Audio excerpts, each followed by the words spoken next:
Shalom Bapak Ibu, jumpa kembali dalam renungan pada pagi hari ini. Dan tema renungan kita adalah hidup yang menjadi berkat. Dan kita akan sama-sama baca di dalam surat Paulus kepada jemaat di Efesus di dalam pasal 2 ayatnya yang ke-10. Demikian firman Tuhan. Karena kita ini buatan Allah, diciptakan dalam Kristus Yesus untuk melakukan pekerjaan baik yang dipersiapkan Allah sebelumnya.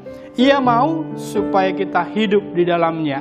Dan kalau kita baca di dalam bahasa Indonesia masa kini, ini jauh lebih mudah dimengerti. Demikian ayatnya berkata, kita ini adalah ciptaan Allah. Dan melalui Yesus, Allah membentuk kita supaya kita melakukan hal-hal yang sudah dipersiapkannya untuk kita. Kalau kita membaca pasal 2 ini dari atas, perikopnya berjudul semuanya adalah kasih karunia. Dari ayat 1 dijelaskan bahwa kita ini adalah makhluk-makhluk pendosa. Dan ayat berikutnya dijelaskan bagaimana kehidupan kita yang penuh dengan dosa. Lalu Paulus juga menjelaskan bahwa kehidupannya juga dahulu merupakan pendosa, bahkan ia menjadi musuh bagi orang-orang percaya. Dan kalau kita teruskan pada ayat yang ke-10 dikatakan kita harus menyadari, kita harus menyadari siapa kita ini. Kita adalah dahulunya orang berdosa, namun sekarang kita sudah menerima kasih karunia, bukan karena perbuatan kita. Bukan karena saya telah melakukan hal yang baik, tetapi ingatlah semuanya karena anugerahnya. Semua karena kasih karunia Allah.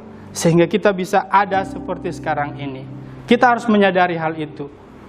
Ayat 10 ini menekankan supaya kita benar-benar sadar siapakah hidup kita sekarang setelah kita menerima anugerah melalui Yesus Kristus. Dan pada akhirnya kita dapat berkata, semua karena anugerahnya diberikan kepada kita. Semua anugerahnya bagi kita bila engkau dipakainya.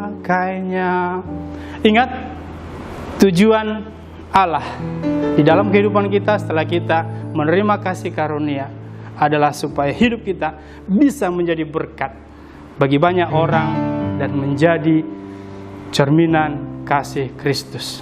Selamat pagi, selamat beraktivitas dalam berkat Tuhan.